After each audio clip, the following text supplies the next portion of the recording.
গরম ভাতের সাথে যদি কোনো একটা ভর্তা হয় তাহলে তো বাঙালিদের আর কোনো কিছুই লাগে না, সেই ভর্তা দিয়ে এক থালা ভাত খাওয়া হয়ে যায়। কালকে আমি বাসায় বানিয়েছিলাম কুমড়ো পাতা দিয়ে ভর্তা।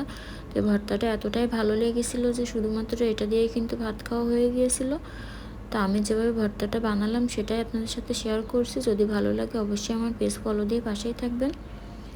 প্রথমে কুমড়ো পাতাগুলোকে ধুয়ে কুচি করে নিয়েছি, সেগুলো দিয়ে দিলাম কড়াইতে। তারপরে দিয়ে দেবো কয়েক কোয়া রসুন।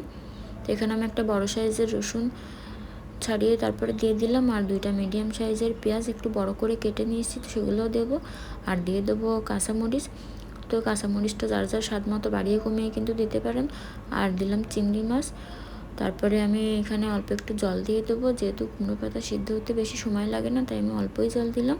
তারপরে দেবো হচ্ছে স্বাদ মতো লবণ। তো দিয়ে এখন সব কিছু আমি নাড়িয়ে চাড়িয়ে চুলাটা অন করে দেবো। চুলা অন করে ঢাকনা দিয়ে দেবো। তো এই যে দেখেন এটা কিন্তু ফুটে গেছে আর কুমড়ো পাতাটাও নরম হয়ে গেছে। এখন আমি জলটা শুকিয়ে নেব। তো জলটা শুকিয়ে গেলে তারপর হচ্ছে আমি ঠান্ডা করে নেব এটা।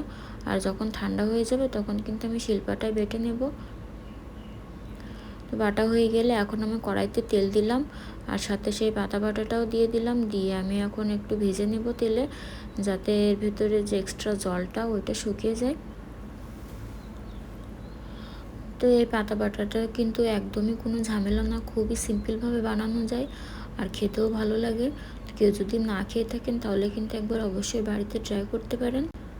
আশা করি আপনাদের ভালো লাগবে। ভালো থাকবেন সবাই, ধন্যবাদ।